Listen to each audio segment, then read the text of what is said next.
What's up, everybody? So today I'm going to show you how I was able to fit 33s with just a 2-inch lift and stock fenders because it was rubbing. So instead of buying new fenders, I just cut them a little bit. So it's just, here's a little, I guess, tutorial on how I did that. So first, let me show you what I got going on. Okay, so I've already done this, but I'm gonna go through it, and then I also have to do one other side. But, so basically, I painted them first with bed liner, and then I cut them, and then, let me show you this. See the cuts,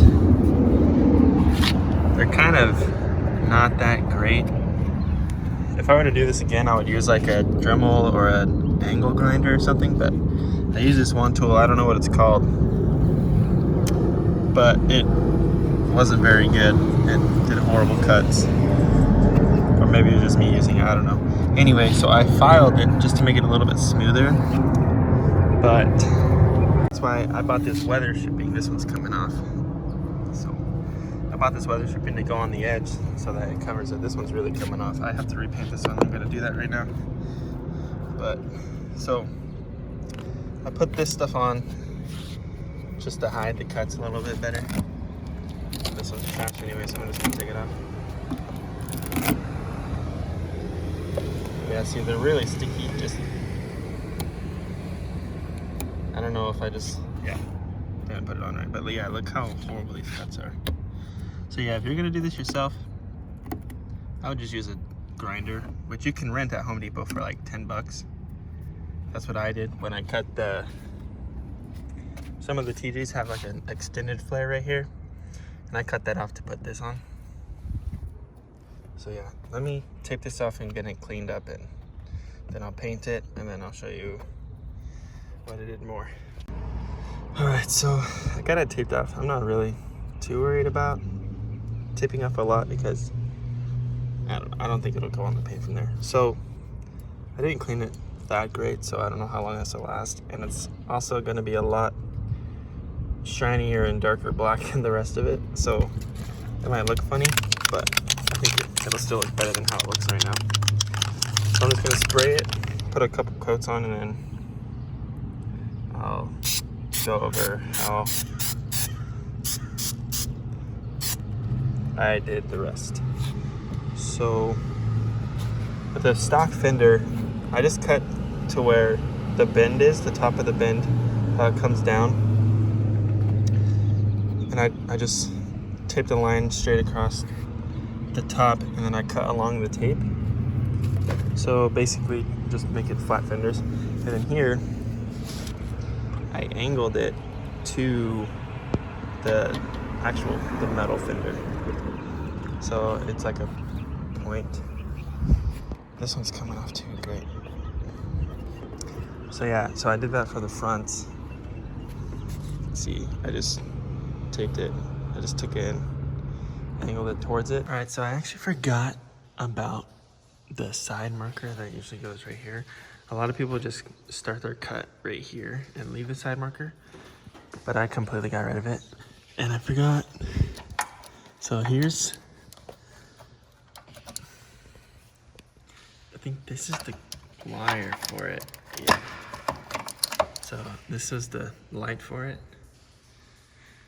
and I just tucked it up in there. I forgot about this being a thing. So yeah, I just have it tucked up in there. This never moved on me before. And what I was gonna do is I was gonna take that wire and I was gonna get like a LED light strip or something and just put right here, but I forgot about it and just never got around to it. So yeah, I just wanted to come back and update you on that. So back to the video. For the rears, I just did it straight across. Like I said, yeah, I filed it down. This one's really bad, like, cause I don't know what the tool's called, but it's like, it just goes back and forth, and it has like a saw and different attachments, but it kept bending inward and grabbing. So, and then when I cut these off, I used a grinder and it worked super well for cutting straight lines. So either a grinder or a Dremel if you have one, or you could just rent one. It should be painted over again too. So that's what I did. The only con that I would say about just using this is that it does make the fenders really short, like, because before they were like 4 inches, now they're like probably 3 inches. So because where the bends, it still comes outward a little bit. Plus I also got a wider tire. These are 12.5 rather than 11.5. So literally, like, your Jeep will get caked in mud no matter where you go. Like whenever it's raining or something, I can just see the water like flinging up over the hood onto the hood. So that kind of sucks.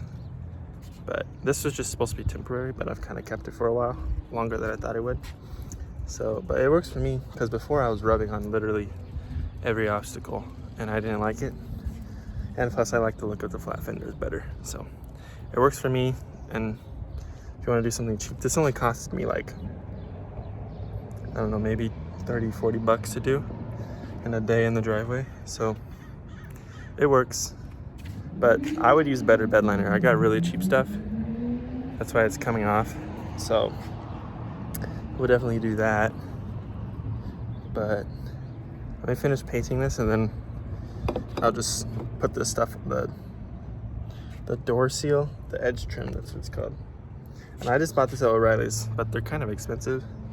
There's 8 feet. There's ones on Amazon that is like 30 feet for a lot cheaper.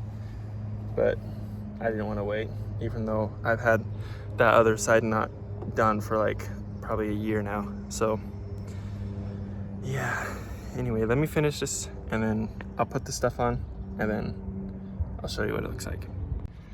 Okay, so with this weather stripping, it doesn't have like a red strip or like plastic thing you have to peel off.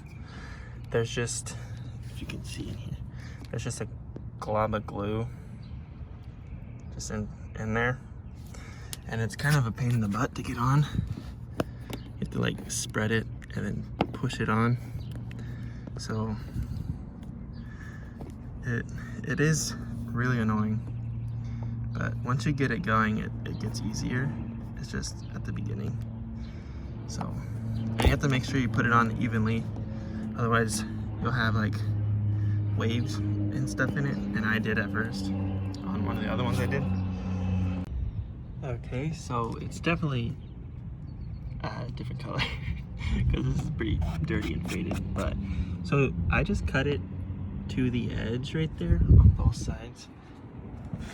I tried to get it to come down, like cutting it on the backside and folding it around, but I didn't really like the look of it, and it was just too difficult to do. So I just do it up to the edge, and yeah, so that's pretty much it. This is looking better. Doesn't look like I repainted it actually. So I gotta put this side on. I guess I'm done painting this because I don't know what happened, but my can, it's still like half full, but it won't spray. It's like out of, like, it's not compressed or anything anymore. So this one looks pretty bad. It's a different color, but it'll hopefully fade. So I'm gonna put this side on and then the other side on, and then I'll be done with this. And that's pretty much all you do. You just... Okay, so I finished the fenders and they look good. I mean, there's probably different ways that you could do it. To me, this just seemed the easiest, so that's what I did. But I don't know, I saw other people, they just cut right at the bend too. So some people cut a little before the bend so that it still hangs over just a little bit. But I don't know, I wanted it as flat as possible. And so yeah, these little weather strips, they're pretty good. I mean, I've had them for like a year probably, and there was just that one spot that was coming off after multiple car washes with a pressure washer and going through mud and rain. And I think the only reason why it was coming off is because on the bend, it's kind of cut a little bit further in than the rest of it. Like even right now, it's not really stuck on very good right there. But everywhere else, it held up really well. So I think they're only like $8 for 8 feet. But like I said, on Amazon, you can find like, I think like 25 feet for like the same price or better price or something. But yeah, so I hope this idea helped you, and I kind of helped you a little bit on how to do it. So thanks for watching, and subscribe and like, and stay tuned for other DIY videos for your Jeep Wrangler TJ. All right, peace out.